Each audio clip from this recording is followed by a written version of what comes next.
மறைந்த தேமுதிக நிறுவன தலைவர் விஜயகாந்த் உடலுக்கு திரையுலக பிரபலங்கள் அஞ்சலி செலுத்தி வருகின்றனர். அது பற்றிய கூடுதல் விவரங்களோடு இணைகிறார் செய்தியாளர் ஜெயக்குமார். ஜெயக்குமார், வணக்கம். தற்போது திரையுலக பிரபலங்கள் அஞ்சலி செலுத்திக் கொண்டிருக்கிறார்கள். என்ன நிகழ்வு அங்கே நடந்து கொண்டிருக்கிறது? விவரங்களை பதிவு பண்ணுங்க.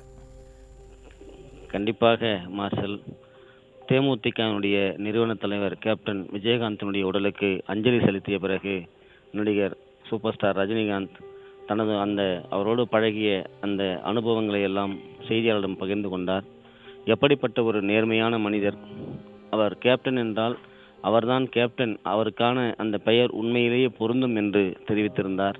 அதே நேரத்தில் எல்லோரிடமும் அவர் அன்பாக பழகக்கூடியவர். கோபப்பட வேண்டியவர்களிடம் கட்டாயம் அவர் கோபப்படுவார். ஆனால் யாரும் அவர் மீது கோபப்படாத அளவிற்கு அவர் நடந்து கொண்டார். அப்படிப்பட்ட ஒரு மனிதர் என்று அவருக்கு ஒரு புகழஞ்சலியை சூட்டியிருக்கிறார். நிகழ்ச்சியாக கண்ணீர் மல்க அந்த கருத்துக்களை அவர் பகிர்ந்து கொண்டார். சக நடிகர்களிடம் உச்சபட்சமாக இருக்கக்கூடிய நடிகர்களாக இருந்தாலும் சரி, நடிகைகளாக இருந்தாலும் சரி, பல்வேறு தயாரிப்பாளர்கள், இயக்குநர்களாக இருந்தாலும் சரி, ஒரு திரைத்துறையை சார்ந்த ஒரு நடிகராக தனது பயணத்தில் அவர் எப்படி ஒரு மைல்கல்லாக மற்றவர்களுக்கு ஒரு முன் உதாரணமாக திகழ்ந்திருக்கிறார் என்பது, இதுபோன்ற ஒரு நடிகர்கள் அவருக்கு முன் நடித்த உச்சபட்சத்தில் இருக்கக்கூடிய நடிகர்களுடைய அந்த வார்த்தைகள், அவரோடு பழகிய அந்த அனுபவங்களை பகிர்ந்து கொள்ளுகிற பொழுது அவர் எப்படிப்பட்ட ஒரு மனிதராக, ஒரு மனிதநேய மிக்க மனிதராக வாழ்ந்து மறைந்திருக்கிறார் என்பதை காட்டுகிறது. குறிப்பாக தொடர்ந்து பல்வேறு திரைப்பிளவங்கள் அங்கு இருக்கக்கூடிய அவரது உடலுக்கு அஞ்சலி செலுத்தி கொண்டே இருக்கிறார்கள். இன்று காலை இசையமைப்பாளர் தேவா அவர்கள் தனது கருத்துக்களை பகிர்ந்து கொள்கிற பொழுது கூட தெரிவித்திருந்தார். அவர் மிகவும் மனிதநேயம் மிக்கவர், மனிதர், அனைவரிடத்திலும் அன்பாக பழகக்கூடியவர். அவருடைய இழப்பு பேர் இழப்பு என்று சுட்டிக்காட்டியிருந்தார். இப்படி பல்வேறு திரைத்துறையை சார்ந்தவர்கள் அவருடைய இழப்பை பற்றியும், அவருடைய அன்பை பற்றியும், அவருடைய சகோதரத்துவத்தை பற்றியும் ஒவ்வொருவரும் ஒரு விதமாக பதிவு செய்கிறார்கள். ஒரு மனிதன் வாழ்ந்து மறைகிறான் என்றால் அவனுடைய மறைவிற்கு பிறகு அவனுடைய வாழ்நாட்களில் அவன் என்ன செய்கிறான் என்பது இருக்கும்போது தெரியாது. அவனுடைய மறைவின் பொழுதுதான் அவன் செய்த சாதனைகள், அவன் விட்டு சென்ற பல்வேறு பணிகள், அவன் மற்றவர்களுக்கு ஆட்டிய தொண்டுகள், மற்றவர்களுக்கு செய்த உதவி ஆகியவை எல்லாம் கண்முன்னே வந்து போகும். அவர்கள் மறந்தாலும் கூட அவருடைய மனசாட்சி மறக்காது. கொடைவள்ளல் சிறந்த விளங்கிய கர்ணன் தனது இறப்பின் போது கூட தான் செய்த அனைத்து சாதனைகளையும், தான் செய்த அனைத்து கொடைத்தன்மைகளையும் தாரை வார்த்து கொடுக்கிறான். அப்படிப்பட்ட கொடை வள்ளல்கள் வாழ்ந்த நம்முடைய மண்ணில் பல மனிதர்கள் பிறருக்கு கொடுத்து உதவக்கூடிய மனிதநேயமிக்க மனிதர்களாக வாழ்ந்திருக்கிறார்கள். அப்படித்தான் கேப்டன் விஜயகாந்தும் பல்வேறு நிலைகளில் பலதரப்பட்ட மக்களுக்கு, திரைத்துறையை சார்ந்தவர்களுக்கு தன்னோடு சக நடிகைகளாக குணச்சித்திர வேடங்கள் தாங்கி, அதே போன்று காமெடி நடிகர்கள், வில்லன்கள் என அனைவருக்கும் உதவி இருக்கிறார். திரைத்துறையில் அவர் திரைப்பட சங்கத்தினுடைய அந்த தலைவராக இருந்தபொழுது அந்த சங்கம் நலிவுற்று யார் இதனை மீட்டெடுக்கப் போகிறார்கள் என்கிற ஒரு நெருக்கடியான இக்கட்டான காலகட்டத்தில் விட்டு சென்ற பொழுது அந்த சங்கத்தினுடைய தலைவராக இவர் பதவியேற்கிறார். அந்த சங்கத்தை மீட்டெடுப்பதற்காக சிங்கப்பூர், மலேசியா போன்ற பல்வேறு நாடுகளுக்கு சென்று பல்வேறு கட்டங்களில் அங்கு இருக்கக்கூடிய கலை நிகழ்வுகள் எல்லாம் நடத்துகிறார். அந்த கலைஞர்கள் மூலமாக பெறப்பட்ட தொகையை கொண்டு வந்து நலிந்த கலைஞர்களுக்கு உதவி செய்கிறார். அந்த தமிழ் திரைப்பட அந்த சங்கத்தை மீட்டெடுக்கிறார். அதோடு அந்த சங்கத்தினுடைய கடனையெல்லாம் அடைத்து அதில் 1 கோடி ரூபாய்க்கு மேல் இருப்பு இருக்கக்கூடிய அளவிற்கு அந்த சங்கத்தை கொண்டு வருகிறார். அப்படிப்பட்ட நாம் சார்ந்து இருக்கக்கூடிய ஒரு சங்கத்தை, அந்த இயக்கத்தை மீட்டெடுக்கக்கூடிய விஷயம், அதே போன்று அதனை காப்பாற்ற வேண்டியும் என்கிற அந்த குணம் போன்றவற்றை எல்லாம் கேப்டன் விஜயகாந்திற்கு இருந்திருக்கிறது. அதே போன்று அரசியலிலும் சரி, அவர் கட்சி தொடங்கிய போதும், கட்சி தொடங்கி பிறகும் ஒவ்வொரு நிகழ்வுகளிலும் ஏழை எளிய மக்களுக்கு பல்வேறு உதவிகள், ஊனமுற்றவர்களுக்கு பல உதவிகள் என தொடர்ந்து செய்து வந்தார். அதே போன்று சமய நல்லிணக்கத்தை பேணி காத்தவர் என்று சொல்ல வேண்டும். கிறிஸ்தவ மக்களாக இருந்தாலும் சரி, இஸ்லாமிய மக்களாக இருந்தாலும் சரி, இந்துக்களாக இருந்தாலும் சரி, அவருடைய பண்டிகைகளுக்கு செய்கிற பொழுது அவர்களுக்கு தேவையான உதவிகளையும் ஒவ்வொரு காலகட்டத்திலும் அந்த கட்சியினுடைய பயணத்திலே அவர் வழங்கியிருக்கிறார். அதே போன்று தனது இல்லத்திலே இருக்கக்கூடிய பணியாளர்கள், தன்னை சந்திக்க வரக்கூடிய நபர்கள் என அனைவருக்குமே உணவு கொடுக்க வேண்டும் என்கிற ஒரு விஷயத்தை அவர் கொண்டு வந்திருக்கிறார். சில நேர்காணலில் கூட அவர் குறிப்பிட்டிருக்கிறார். நடிகர் சங்கத்தில் இருந்தபோதும் சரி, நடிகராக இருந்தபோதும் சரி, களத்தில் தான் என்ன சாப்பிடுகிறோனோ, குறிப்பாக தான் ஒரு இளநீர் குடித்தால் இளநீர் அனைவருக்கும் தர வேண்டும், தான் ஒரு கூல்ட்ரிங்க்ஸ் குடித்தால் அந்த கூல்ட்ரிங்க்ஸ் அனைவருக்கும் கொடுக்க வேண்டும், தான் மட்டன் மீன் போன்ற உணவுகள் அசைவ உணவுகள் சாப்பிட்டால் அங்கே இருக்கக்கூடிய அனைவருக்கும் அந்த உணவு கிடைக்க வேண்டும். குறிப்பாக பொட்டலங்கள் மூலமாக தொடக்க காலத்தில் அந்த திரைப்படத்தில் இருக்கக்கூடிய அந்த களத்தில் படப்பிடிப்பு தளங்களில் இருக்கக்கூடிய மக்களுக்கு உணவுகள் வழங்கப்பட்டிருக்கிறது.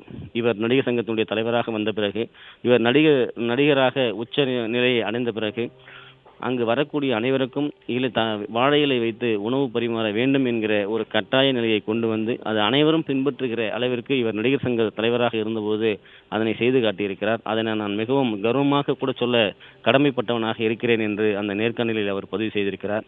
எப்பொழுதுமே ஒரு மனிதன் சக மனிதர்களை மதிக்க வேண்டும், சக மனிதர்களோடு எப்படி பழக வேண்டும், சக மனிதர்களை எப்படி அவர்கள் உயர்த்தி பிடிக்க வேண்டும் என்பதற்கு ஒரு உன்னதமான ஒரு மனிதனாக கேப்டன் விஜயகாந்த் வாழ்ந்து மறைந்திருக்கிறார்.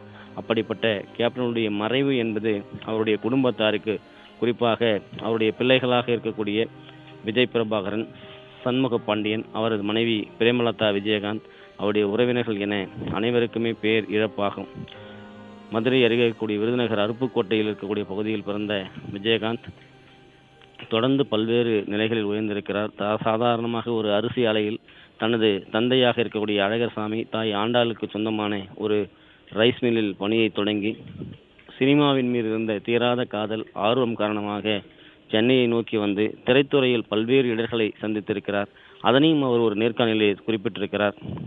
தன்னை சாப்பிடக்கூட விடமாட்டார்கள், அந்த அளவுக்கு ஒரு நெருக்கடியான மனிதர்களோடு தான் வாழ்ந்திருக்கிறேன், அப்படிப்பட்ட நெருக்கடிகளெல்லாம் நான் கண்டிருக்கிறேன் என்கிற பதிவை அவர் செய்திருக்கிறார்.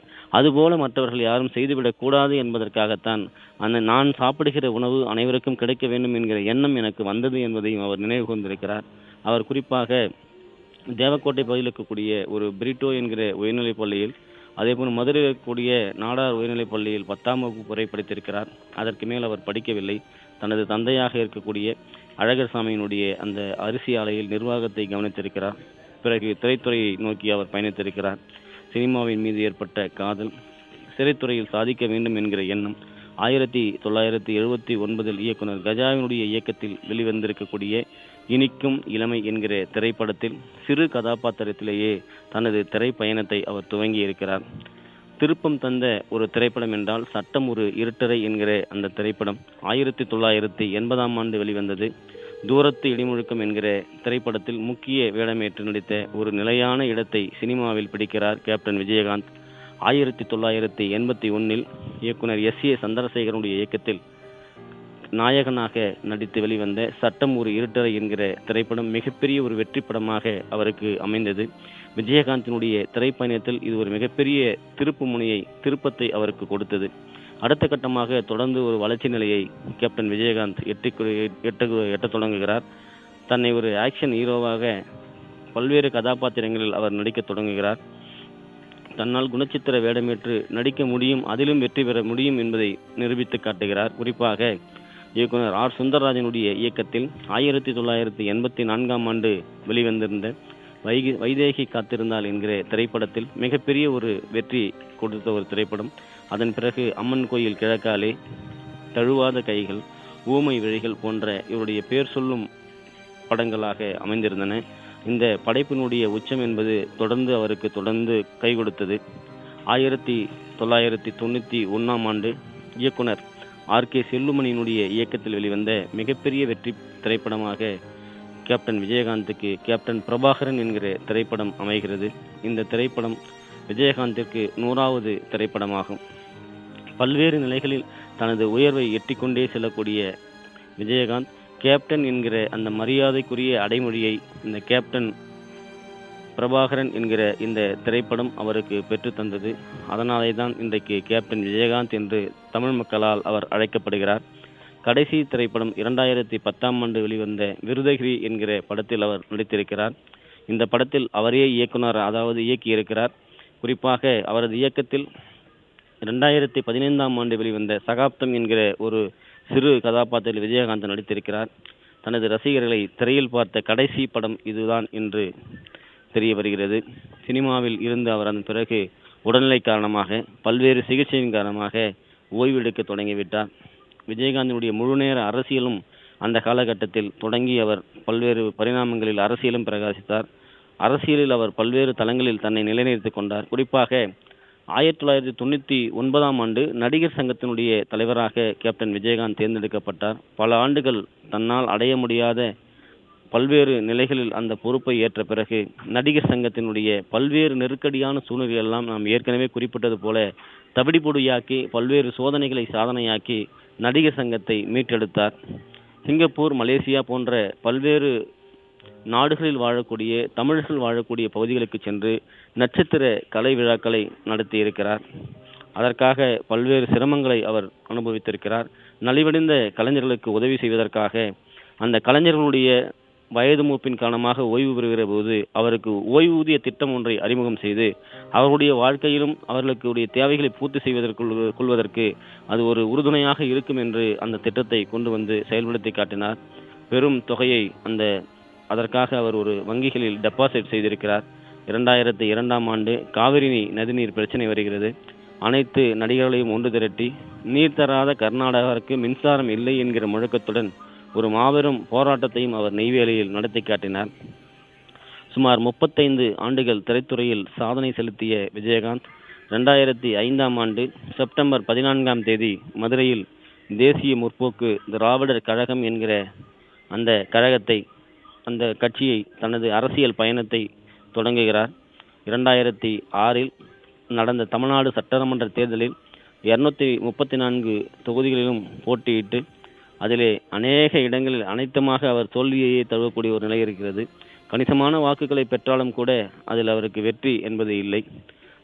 முதல் தேர்தலில் அடுத்ததாக விருதாச்சலம் தொகுதியில் போட்டியிட்டு தன்னை எதிர்த்து போட்டியிட்ட திமுக வேட்பாளரை அவர் 13,000 வாக்குகள் வித்தியாசத்தில் வெற்றி பெற்று வாகை சூடுகிறார்.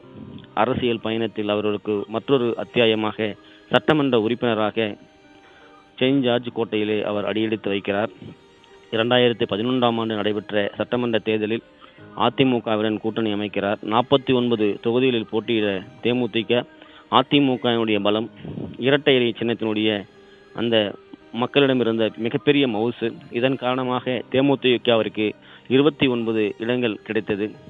திமுகவை பின்னுக்கு தள்ளி பிரதான எதிர்க்கட்சியாக தேமுதிக உருவெடுக்கிறது. சட்டமன்றத்தில் திமுக விரட்டி அடிக்கப்பட்டது. காரணம், அனைத்திந்திய அண்ணா திராவிட முன்னேற்ற கழகம் என்கிற மாபெரும் கோட்டையினுடைய பக்கபலமாக தேமுதிக அந்த தேர்தலில் நின்று அதிமுகவின் ஆதரவோடு கிடைத்த அந்த மெகா வெற்றியின் மூலமாக சட்டமன்றத்தில் எதிர்க்கட்சி அந்தத்திலிருந்து திமுக விரட்டி அடிக்கப்பட்டது. எதிர்க்கட்சி அந்தத்தில் தேமுதிக இடம்பெற்றது. தொடர்ச்சியாக 2016ஆம் ஆண்டு சட்டமன்ற தேர்தலில் அவர் வேறு சில காரணங்களோடு மக்கள் நல கூட்டணிக்கு செல்லுகிறார். அங்கு பெரும் படுதோல்வி அடைந்து அவரால் அரசியலில் இருந்து அதன் பிறகு ஒரு இறக்கு முகமாக அவர் பின்னடைவை சந்திக்கிறார். இந்த நிலையில் அவருக்கு உடல்நிலை குன்றுகிறது. பல்வேறு சிகிச்சைகள் பெற்று வருகிறார். வெளிநாடுகளுக்கு சென்று சிகிச்சை அளிக்கப்பட்டது. அதன் பிறகு பல்வேறு உடல் பாதிப்பு காரணமாக தொடர்ந்து சென்னை போரூர் பகுதியில் இருக்கக்கூடிய ராமச்சந்திரா மருத்துவமனை, அதே போன்று போரூர் மேயாட் மருத்துவமனை என பல்வேறு இடங்களில் சிகிச்சை எடுத்துக்கொண்டார். தொடர்ந்து அவருக்கு சிகிச்சை அளிக்கப்பட்டது. அதன் பிறகு உடல்நலம் தேறி வீட்டிலேயே அவர் ஓய்வு எடுத்துக்கொண்டார். கடந்த 1 வாரங்களுக்கு முன்பாக கூட போரூரில் இருக்கக்கூடிய அந்த தனியார் மருத்துவமனையிலே அனுமதிக்கப்பட்டு தொடர்ந்து சிகிச்சை பெற்று வந்தார். பிறகு வீட்டிற்கு சென்று தேமுதிகவுடைய பொதுக்குழு கூட்டம் கூட்டப்படுகிறது. அந்த பொதுக்குழு செயற்குழு கூட்டத்திலே தனது மனைவியாக இருக்கக்கூடிய பிரேமலதா விஜயகாந்தை தேமுதிகவுடைய பொதுச் செயலராக தேர்வு செய்கிறார். மீண்டும் நேற்று முன்தினமே அவருக்கு மீண்டும் அந்த உடல்நலக் குறைவு காரணமாக போரூர் தனியார் மருத்துவமனையிலே அனுமதிக்கப்படுகிறார். அனுமதிக்கப்பட்ட அவர் உடல்நலக் குறைவு காரணமாக உயிரிழந்தார் என்கிற அந்த அறிவிப்பை நேற்று காலை மருத்துவமனை நிர்வாகம் தேமுதிக அறிவிக்கிறது. தொடர்ந்து சென்னை சாலிகிராமம் பகுதியில் இருக்கக்கூடிய அவரது இல்லத்திற்கு அந்த உடலானது கொண்டு வரப்பட்டு அங்கே வைக்கப்பட்டு அங்கே இருக்கக்கூடிய தொண்டர்கள், உறவினர்கள் அனைவரும் அஞ்சலி செலுத்தினார்கள்.